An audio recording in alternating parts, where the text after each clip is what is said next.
तो अस्सलाम वालेकुम स्टूडेंट्स, आज हमारा लेसन है मैस स्पेक्ट्रोस्कोपी। ये mass spectroscopy for AS level and A2 levels. Mass spectroscopy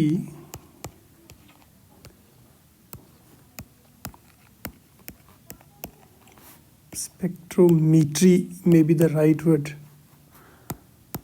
because हम टिपिकल बाकी स्पेक्ट्रोस्कोपिक टेक्निक्स की तरह इलेक्ट्रोमैग्नेटिक रेडिएशंस नहीं यहाँ यूज़ करेंगे। यहाँ हम हाई एनर्जी इलेक्ट्रॉन यूज़ करेंगे और मैसेस फाइंड करेंगे, एटम्स के मैसेस, मॉलिक्यूल्स के मैसेस। तो मैस स्पेक्ट्रोमीट्री में हम पहले जो फाइंड करने जा रहे हैं, टू फाइंड, क्यों यूज़ कर रहे हैं हम, ये इन्वेस्टिगेशन टेक्निक है, एनालिसिस करते हैं हम इससे, to find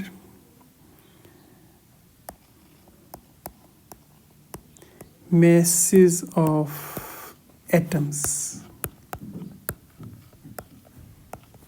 relative atomic masses, their relative abundance,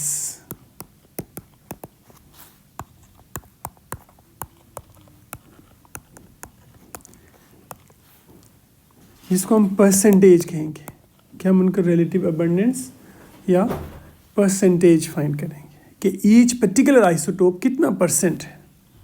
okay, और उससे फिर हम to find masses of atoms, their relative abundance, percentage, okay, mean number of isotopes,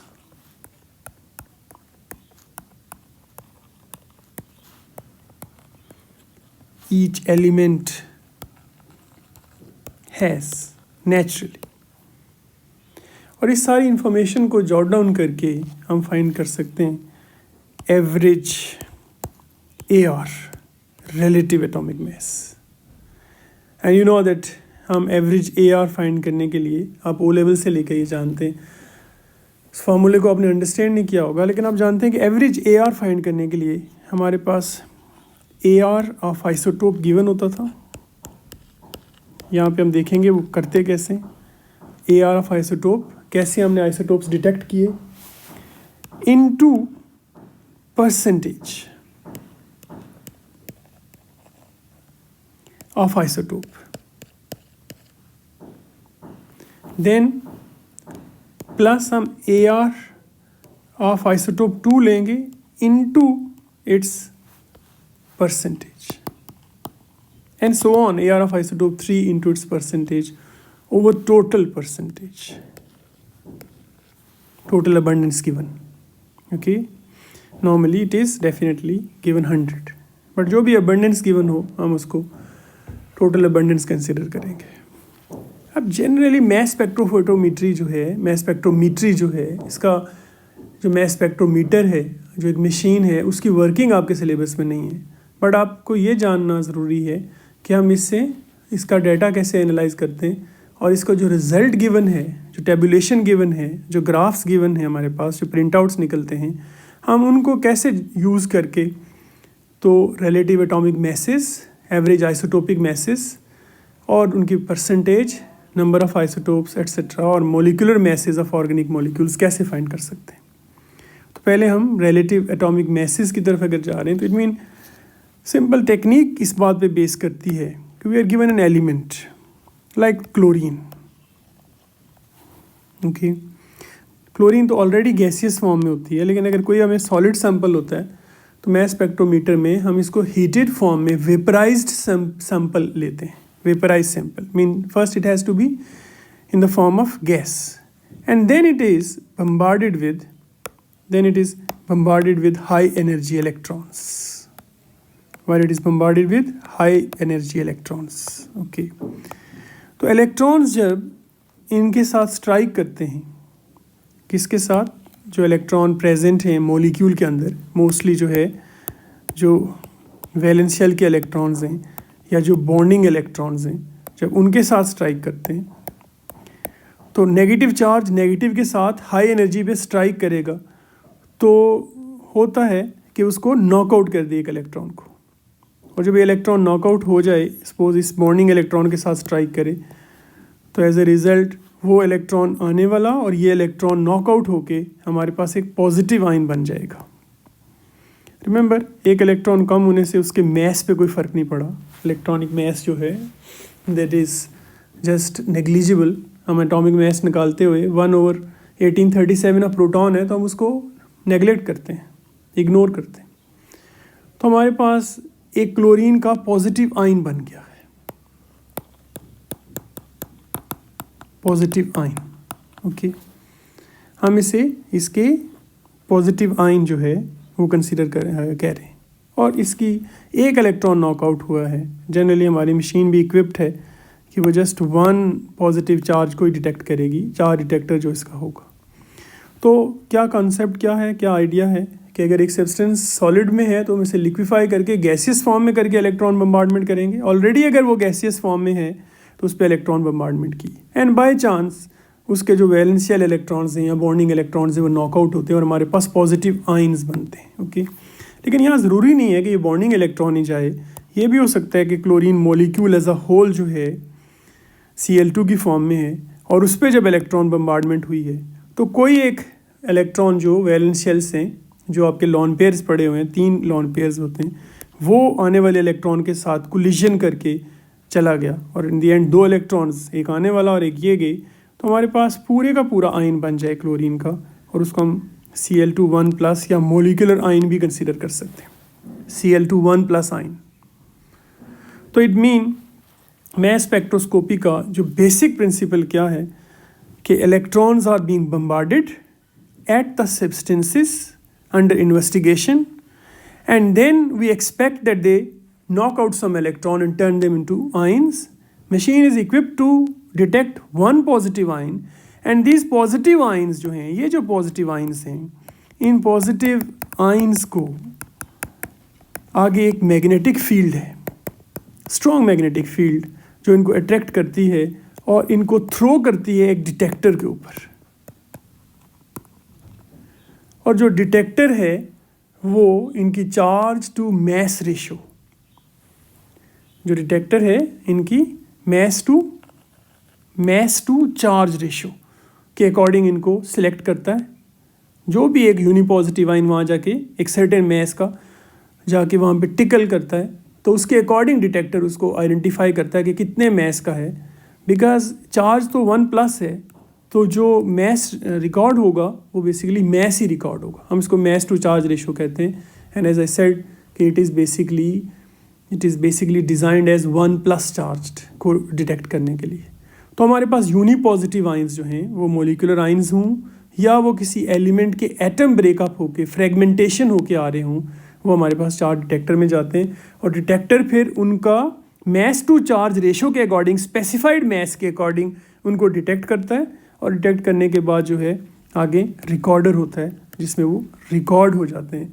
and then it is basically linked with the computer, और computer फिर हमारे पास जो है वो एक सिंपल प्रिंट आउट निकालता है और वो प्रिंट आउट पे आपके पास वाई एक्सिस में परसेंटेज आती है, relative abundance of each isotope, और जो आपकी एक्स एक्सिस है उस पर मैस टू चार्ज रेशो आती है डिफरेंट मैसेस की। ओके, तो लाइक अगर हमारे पास so simple as an example, आप ओ लेवल से इसको जानते हैं कि अगर हमारे पास क्लोरीन आए तो क्लोरीन में जब आप उसके एलिमेंट की रिलेटिव एटॉमिक अबंडेंस निकालना चाहें कि एलिमेंट के ऊपर बम्बार्डमेंट हुई है और क्लोरीन मॉलिक्यूल एटम्स में टूटा है और उसके आयंस बने हैं, तो फिर यू विल फाइंड आउट कि हमारे पास 2 मेन पीक्स आ रही हैं अगर आप एलिमेंट्स की पीक एनालाइज कर रहे हैं।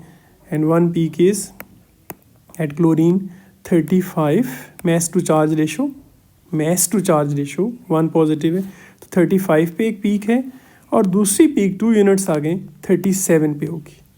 ओके, तो जब आप इनकी अबंडेंस देखें तो 35 वाली पीक और 37 वाली पीक, 35 वाली पीक जो है वो 75% है और 37 वाली पीक जो है वो 25% है।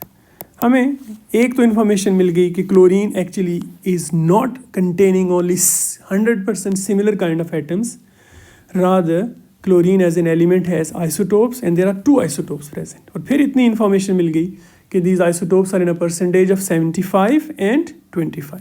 ओके, तो हमारे पास इस इंफॉर्मेशन में अब आगे इसके अलावा कोई पीक्स नहीं आ रही सपोज जो इस रेंज में हूँ कि जो 35 और 37 क्लोरीन का एटॉमिक नंबर जो हमारा उसमें हूँ, तो हम इस स्पेक्ट्रम को इतना एनालाइज करते हैं।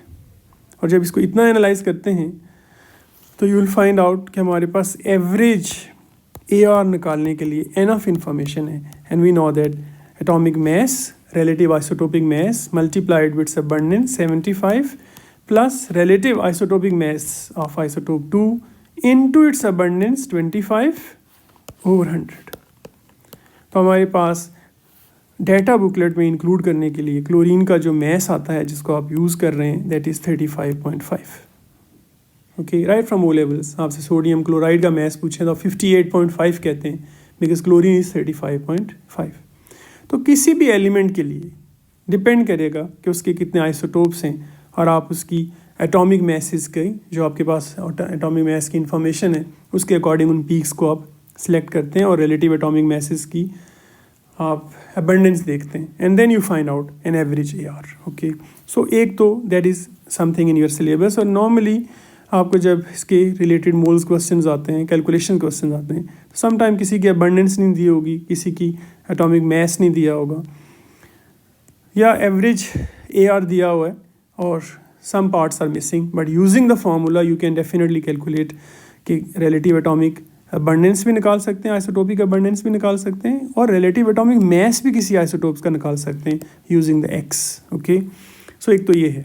कोई और एग्जांपल अगर आप लें, सपोज हमारे पास जो है नियॉन है और मैस स्पेक्ट्रम ऑफ नियॉन को जब हम एनालाइज कर रहे हैं percentage here at Y axis और AR mass to charge ratio of different isotopes right here, तो हमारे पास एक पीक काफ़ी अप्रिशिएबल पीक आ रही है that is 99.9%, sorry 90.9%, and that 90.9% peak जो है that is at AR 20, atomic number 20 पे हमारे पास ये पीक आई। और फिर 21 पे एक पीक है but that is so less that is only 0.3% as in abundance, लेकिन हम उसे इग्नोर नहीं कर सकते। और फिर 22 पे एक पीक आ रही है, एक peak mass to charge ratio, because charge को हम 1+ ले रहे हैं, डिटेक्ट कर रहे हैं हमारा डिटेक्टर कि just only 1 electron knocked out ions जो है वो हमारे काम के हैं, तो 8.8% है। ओके, सो हमारी एटॉमिक मैस की रेंज में, ओके, एटॉमिक मैस की रेंज में 20, 21 और 22 के लिए जो है परसेंटेजेस आई। 21 के लिए, 20 के लिए जो परसेंटेज है दैट इज़ व्हाट 90.9, 21 के लिए 0.3, 22 के लिए 8.8। बट एनफ इंफॉर्मेशन है ये जानने के लिए कि नियॉन ऐसा नहीं है कि आइसोटोप नहीं है इसके, देयर आर 3 आइसोटोप्स और उनकी ये परसेंटेज।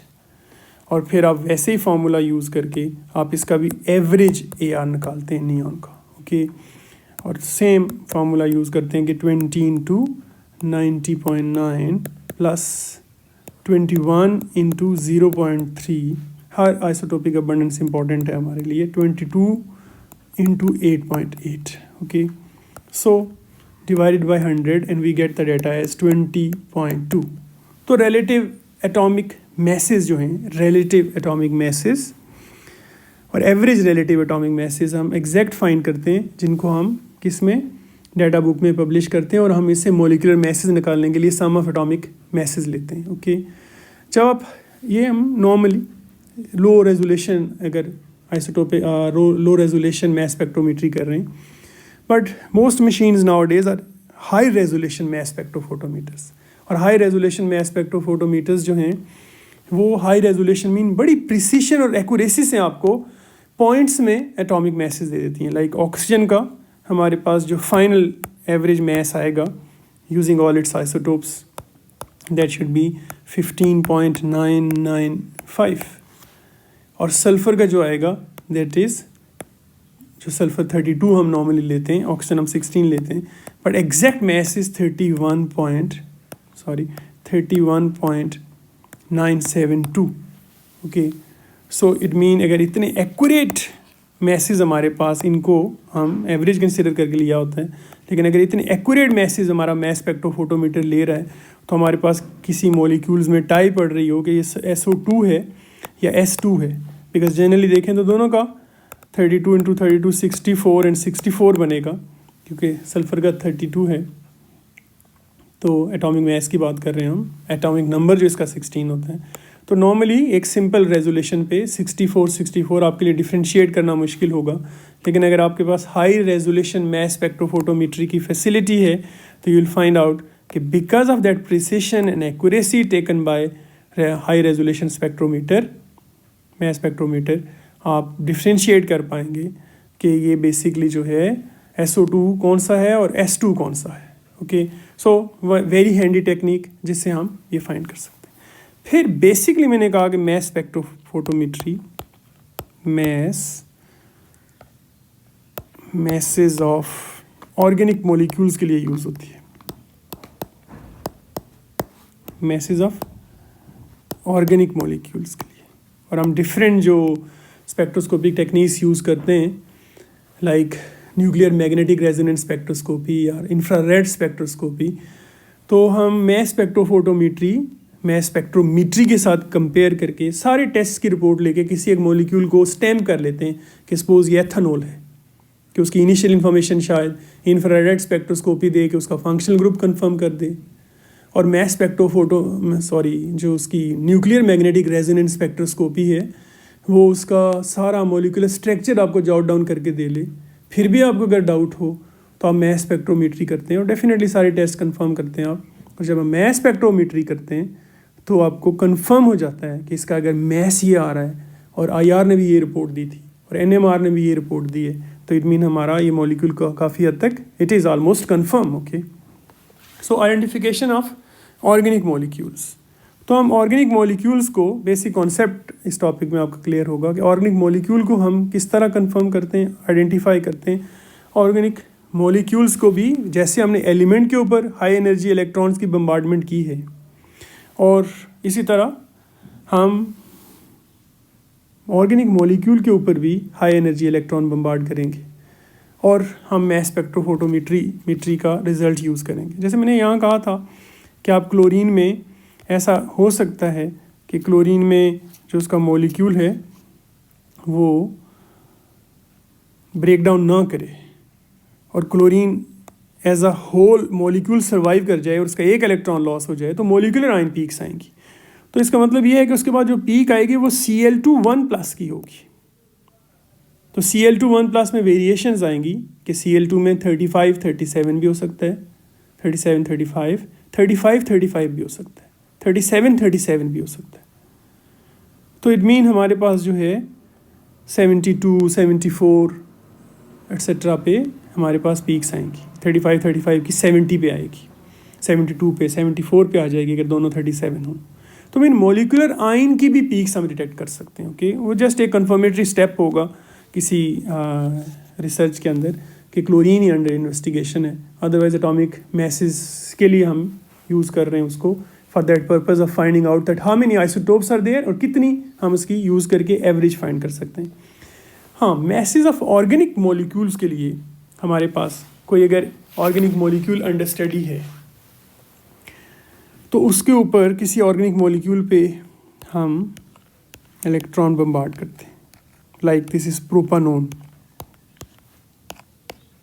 ओके, ये एक प्रोपानोन एक ऑर्गेनिक मॉलिक्यूल है, और जब इस पे high beams of electrons bombard करें, high beams of electron under investigation machine के अंदर रख के, mass spectrometer is a machine equipped with heater as well, कोई सब्सटेंस अगर solid to liquefy and then a small sample is turn into a gaseous form, फिर उस पर electron bombard हुए और फिर हम क्या कॉन्सेप्ट ले रहे हैं कि इलेक्ट्रॉन जो है इसका एक इलेक्ट्रॉन रिमूव करेंगे और उसको यूनिपॉजिटिव आयन में चेंज कर देंगे, और उसको हम जैसे हमने एलिमेंटल आइडेंटिफिकेशन की है हम मॉलिक्यूल की भी आइडेंटिफिकेशन कर लेंगे।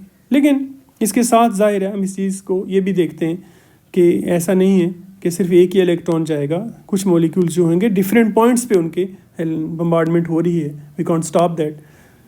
तो वो फ्रेगमेंट्स में भी टूटेंगे।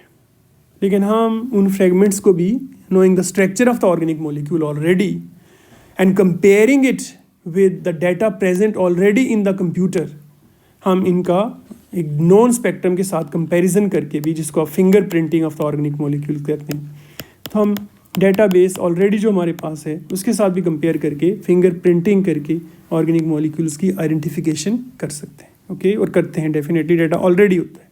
जैसे आपके जहन में ओ लेवल से क्रोमेटोग्राफी होगा और हम एक RF वैल्यू निकालते थे और फिर RF वैल्यू को डेटाबेस से कंपेयर करते थे और कहते थे अच्छा ये 0.07 इस पर्टिकुलर सॉल्वेंट के अंदर तो फ्रुक्टोज हो सकता है, and that is being confirmed. Same here, database already present है, हम कंपेयर करते हैं और फिंगर प्रिंटिंग कर लेते हैं और आइडेंटिफिकेशन हो जाती है।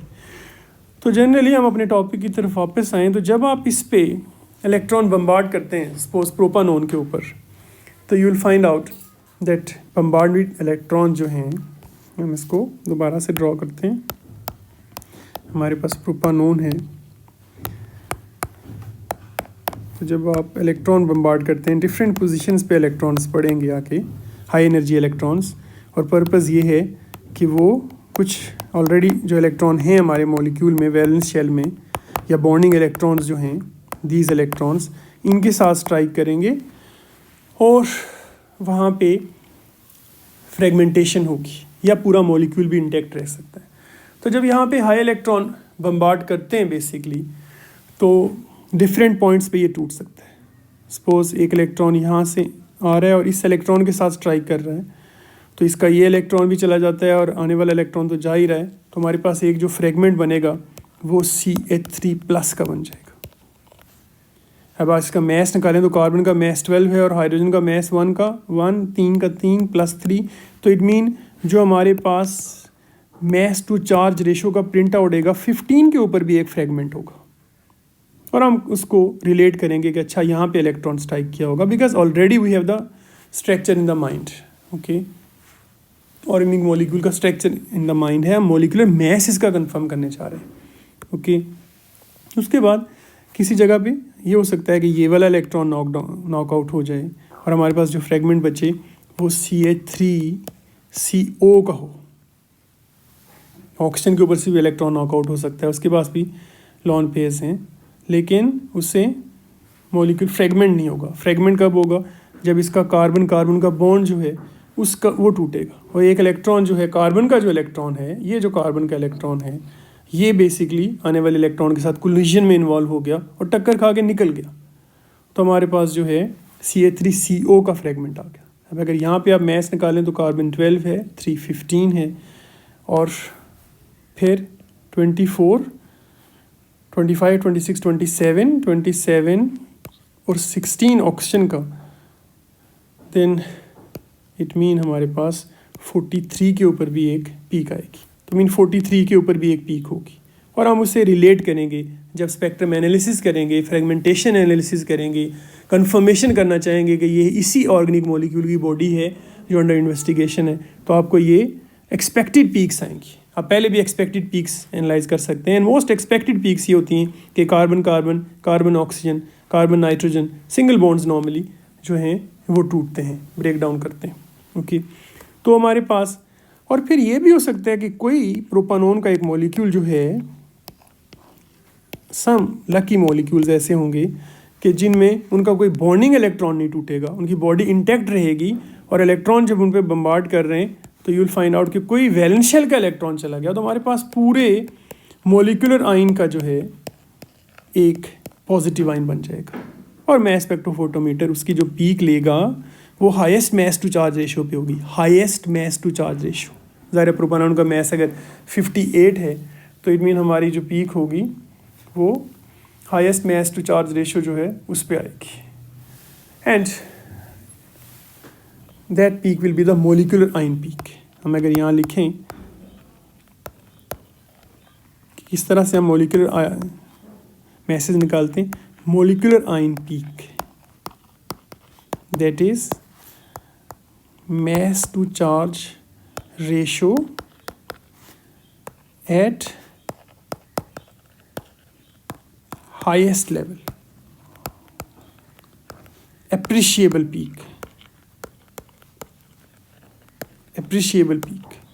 Appreciable mean it has a suitable percentage, एक अच्छी परसेंटेज है उसकी, appreciable peak, एक appreciable परसेंटेज है उसकी. ओके, तो mass to charge ratio at highest level appreciable peak पे आएगी, तो उसको हम यूज़ करेंगे आइडेंटिफाई करने के लिए कि मॉलिक्यूल कौन सा है. तो अब अगर हम प्रोपानोन का mass to charge रेशो देखने जा रहे हैं, तो यू विल फाइंड आउट कि ये हमारे पास परसेंटेज, अबंडेंस और mass to charge रेशो, तो will have different fragments. Like 15 पे एक फ्रेगमेंट बन सकता है. ओके, किस जगह CO टूटा है तो हमारे पास जो है 28 पे फ्रेगमेंट हो सकता है.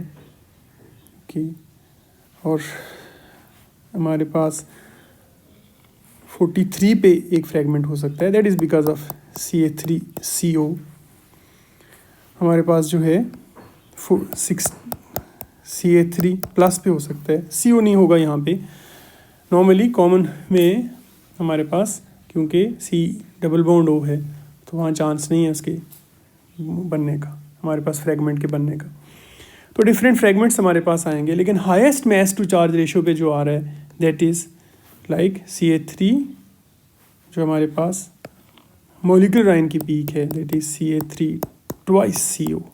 ओके, और प्रोपानोन का जब मैस निकाल रहे हैं तो highest mass to charge ratio पे है, जो हमें मोलिकुलर आयन या मोलिकुलर मैस के बारे में देगा, जिसको हम M पीक कहते हैं, M प्लस पीक कहते हैं.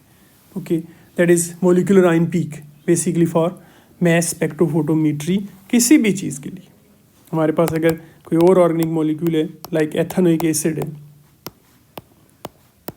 Propanoic acid, this is propanoic acid, तो यू नो दैट जब बम्बार्डमेंट होगी तो they will be fragment at various points.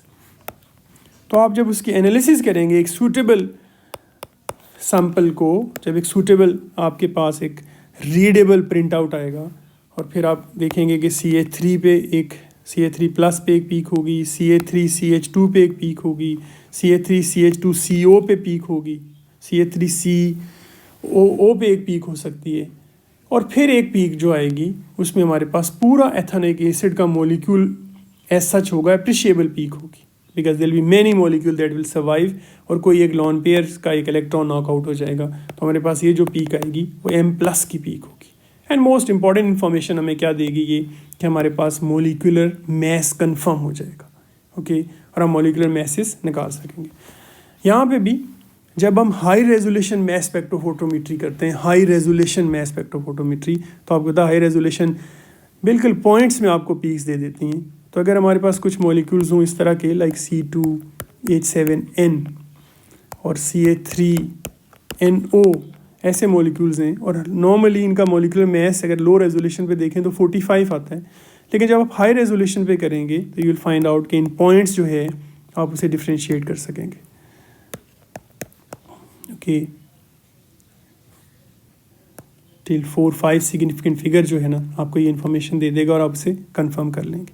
तो मोस्ट इंपॉर्टेंट पार्ट क्या है कि हम किसी भी मॉलिक्यूल को अंडर इन्वेस्टिगेशन जो है, जो सब्सटेंस ऑर्गेनिक मॉलिक्यूल है, उसको गैसियस फॉर्म में करके then we bombard with electrons, high energy electrons, fragmentation do also takes place and some of the molecule survive. और हमारे पास जो मैस स्पेक्ट्रोफोटोमीट्री में जो आ रहा है, हमारे पास जो प्रिंट आउट आएगा, so you will find out there will be percentages at y-axis, there will be mass to charge ratio, there will be various random peaks, but one peak will be at the highest mass to charge ratio, and that is the M plus peak, and that tells us about the molecule of an organic, molecular mass of an organic molecule. Okay, so that is one important aspect जो आपने different practice करना है.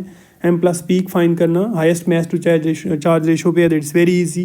Fragments को match करना, okay, जो आप organic molecule के different structure को, ऑलरेडी स्ट्रक्चर अगर आपको गिवन है या सस्पेक्टेड मॉलिक्यूलर मैस है और आप सस्पेक्टेड मॉलिक्यूल्स जो हैं उनको देख के बना के यू कैन फाइंड आउट कि ये फ्रेगमेंट्स किसके हो सकते हैं. So that actually come with a practice, but it is easy and interesting. Okay, investigation technique कोई भी है जो है आप उसको यू फाइंड इट इंटरेस्टिंग. अच्छा, उसके बाद there will be some more interesting peaks like M+1 peak. Mean molecular ion के आगे एक 1 यूनिट आगे एक पीक आएगी। लेट्स सी ऐसा क्यों है? कोई भी अगर ऑर्गेनिक मॉलिक्यूल है तो यू विल फाइंड आउट कि डिफरेंट रैंडम पीक्स हैं। एक मॉलिक्यूलर आयन की पीक है जो अच्छी परसेंटेज की अप्रिशिएबल पीक है, M+ ion peak, but just 1 unit आगे एक पीक है जो मॉलिक्यूलर आयन से 1 यूनिट आगे हैं, हम उसको 1 यूनिट आगे होने की वजह से M+1 कहते हैं। लाइक अगर 58 पे पीक आई है तो 59 पे भी है, स्मॉल सी परसेंटेज होती है, नॉर्मली अराउंड 1 to 3% में ही आएगी। 1.10% नॉर्मली ऑर्गेनिक मॉलिक्यूल में ये पीक आती है। और ये पीक क्यों आती है? बिकॉज किसी भी ऑर्गेनिक मॉलिक्यूल में in any organic molecule there is 1.10% confirm chance कि उसमें कार्बन 13 होगा। तो इट मीन उसके ऑर्गेनिक जो उसका मॉलिक्यूलर मैस होगा वो 1 यूनिट आगे होगा। अगर 58 है तो 59 पे आ रही होगी, लेकिन पीक जस्ट 1.10% है। इट मीन ये वाला ऑर्गेनिक मॉलिक्यूल जो है, जो सर्वाइव किया है और पूरा मॉलिक्यूलर आयन में चेंज हुआ है, इसमें जो एक कार्बन है कम से कम वो क्या है? कार्बन 13 है। तो क्या इसका एडवांटेज क्या है? केमिस्ट ने इसका एडवांटेज क्या निकाला है? आप अगर एक फॉर्मूला देखें कि what basically is the advantage taken by them, तो look at this formula, n is equal to 100 over 1.1 into abundance of M+1 peak over abundance of M+ ion peak. तो आप n फाइंड कर सकते हैं। What n is? Number of carbon atoms.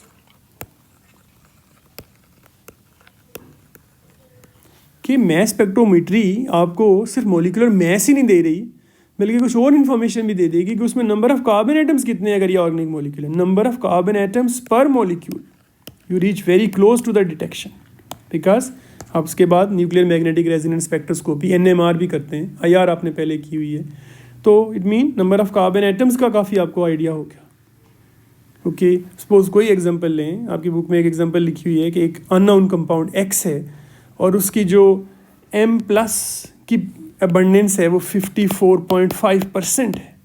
Y axis पे जो abundance दी हुई है M+ ion की पीक, और जो M+1 की अबंडेंस है दैट इज़ 3.1। तो आप number of carbon atoms find करें तो this is from the formula, 1.1 is from the formula. Okay, 3.1 है M+1 की परसेंटेज, तो जो नंबर ऑफ कार्बन एटम्स आ रहे हैं वो 6 आ रहे हैं। So how close it takes you to investigate about an organic molecule, okay? उसके बाद कुछ पीक्स हैं, जैसे एक और पीक है M+2 पीक। और M+2 पीक सिर्फ उन ऑर्गेनिक मॉलिक्यूल में आपको आएगी जहाँ पे आपको या तो क्लोरीन का एक एटम लगा हुआ है, मीन मोनोक्लोरो कंपाउंड है, या हो सकता है कि वहाँ पे ब्रोमीन का एक एटम लगा हो। बिकॉज क्लोरीन का अगर एक एटम लगा है तो उसके मॉलिक्यूलर आयन की पीक जो होगी M+ की पीक, वो तो डेफिनेटली उसकी एक सर्टेन अप्रिशिएबल 75% अराउंड जो है अबंडेंस होगी।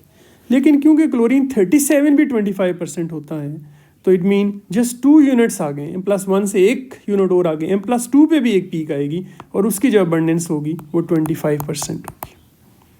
तो इट मीन आपको M+2 पीक अगर आ रही है, और M+2 पीक्स जो हैं वो इस रेशो में हैं कि जो M+ की पीक है वो 75% और M+2 पीक जो आ रही है वो 25% है, तो आप कहेंगे कि इसमें एक क्लोरीन लगा हुआ है और ये क्लोरो कंपाउंड है। और उनकी परसेंटेज से भी हमें पता चल गया, बिकॉज क्लोरीन 25% होती है और क्लोरीन 35 जो है वो आपकी 75% होती है, 75% होती है। और अगर ब्रोमीन लगी हो, ब्रोमीन, तो इट मीन हमें ये आइडिया है कि ब्रोमीन के 2 आइसोटोप्स हैं। One of the bromine isotope is 79 and other is 81। But 79 और 81 का मतलब ये है कि ब्रोमीन 79 हो या 81 हो, दोनों की परसेंटेज 50-50 होती है। तो इट मीन हमारे पास जो पीक्स आएंगी, वो जो पीक्स हैं वो दोनों इक्वल पीक्स होंगी या फिर इक्वल हाइट्स। तो हम कह सकते हैं कि हमारे पास 2 M+ पीक्स आई हैं। And they are of equal percentage. अगर वो दोनों इक्वल परसेंटेज की हैं तो स्ट्रेट अवे हमें कंफर्म हो जाएगा कि molecule is organic, it's halogen attached, and halogen attach is bromine, because only bromine की रिलेटिव एटॉमिक अबंडेंस हम देख चुके हैं आइसोटोपिक डिटेक्शन के अंदर कि उनकी जो अबंडेंस है दैट इज़ बेसिकली 50-50%। ओके, तो आपके सिलेबस में M+2 पीक तक है कि M+2 पीक कब आएंगी, व्हेन क्लोरीन और basically bromines are attached. M+4 peaks जो हैं they are not part of the syllabus, just for general discussion. M+4 peaks तब आएंगी जब आपके पास पर मोलिक्यूल 2 क्लोरीन एटम लगे हों या 2 ब्रोमीन एटम लगे हों। तो इट मीन ये हो सकता है कि 2 क्लोरीन एटम अगर 37 वाले लगे हों तो आपके मोलिकुलर आयन से 4 यूनिट आगे भी एक पीक होगी, और उसके अबंडेंस से आपको पता चल जाएगा कि रेशो जो है वो 3:1 की रेशो आ रही है। और इसी तरह अगर ब्रोमीन के 2 एटम्स लगे हों तो नो डाउट 4 यूनिट्स आगे होंगे बट रेशो इक्विवेलेंट होंगी। तो इस तरह से हम मैस स्पेक्ट्रोस्कोपी का ये बेसिक कॉन्सेप्ट आपको क्लियर हुआ है, और आप अपनी बुक को जो है यूज़ करके यू कैन प्रैक्टिस कि पहले आप रिलेटिव एटॉमिक मैसेज फाइंड कर सकते हैं, और रिलेटिव एटॉमिक मैसेज अगर आपको फाइंड करने आ गए, परसेंटेजेस उनकी निकालनी आ गई हैं, अबंडेंसेस निकालनी आ गई हैं, तो फिर आप उनको यूज़ करके जो है वो एवरेज एटॉमिक मैसेज निकाल सकते हैं। एंड मोस्ट इंपॉर्टेंट जॉब जो ऑर्गेनिक मॉलिक्यूल्स की है वो ये है कि हम उनका मोलिकुलर मैस फाइंड कर सकते हैं M+ पीक से। और जब ऑर्गेनिक मॉलिक्यूल्स को आप हाई एनर्जी इलेक्ट्रॉन बम्बार्ड करते हैं वो यूनिपॉजिटिव आयन में चेंज होते हैं, और मैग्नेटिक फील्ड उनको ड्रैग करके डिटेक्टर पे लेके जाती है, और डिटेक्टर जो है उनको फिर आयन डिटेक्शंस करके उनके मैसेज को आइडेंटिफाई करता है और उनकी परसेंटेज को निकालता है। और highest mass to charge ratio पे जो अप्रिशिएबल पीक आ रही है वो मोलिकुलर आयन की पीक आ रही है, और वही हमारा इन्फॉर्मेशन है। और फिर आप उसके फ्रेगमेंट्स को, उसकी बॉडी को जो है एनालाइज करते हैं, डिफरेंट फ्रेगमेंट्स को एनालाइज करते हैं, और फ्रेगमेंट्स को मैच करते हैं किस ऑर्गेनिक मॉलिक्यूल में ये फ्रेगमेंट्स जो इन मैस टू चार्ज रेशो पे आए हैं सम ऑफ एटॉमिक मैसेज करके, तो ये किसको कोरस्पॉन्ड करते हैं।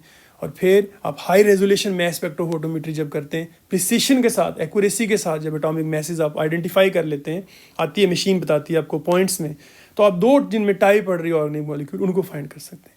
और फिर M+ के बाद एक यूनिट आगे M+1 पीक भी आती है, और वो N+1 पीक इसलिए आती है कि एटलीस्ट 1.1% कार्बन जो है 1.10% कार्बन एटम किसी ऑर्गेनिक मॉलिक्यूल में कार्बन 13 हो सकते हैं, और वो पीक यूजलेस पीक नहीं है, रादर हमें वो इन्फॉर्मेशन दे रही है वो पीक कि इस पीक में हमें यूज़ करके हम number of carbon atom find कर सकते हैं। N = हम 100/1.1 इंटू M+1 पीक की अबंडेंस ओवर M+ की पीक, तो ये बड़ी इन्फॉर्मेशन है।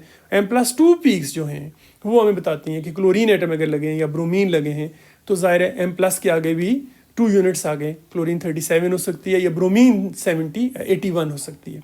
दोनों की परसेंटेजेस अबंडेंस वेरी करती हैं, जिससे आप आइडेंटिफाई कर लेंगे कि क्या रेशो 3:1 की है या 1:1 की है। तो मैस स्पेक्ट्रोफोटोमेट्री फोरेंसिक एनालिसिस में, इन्वेस्टिगेशन में एक बड़ी हेल्पफुल टूल है, जिसको आपने प्रैक्टिस करना।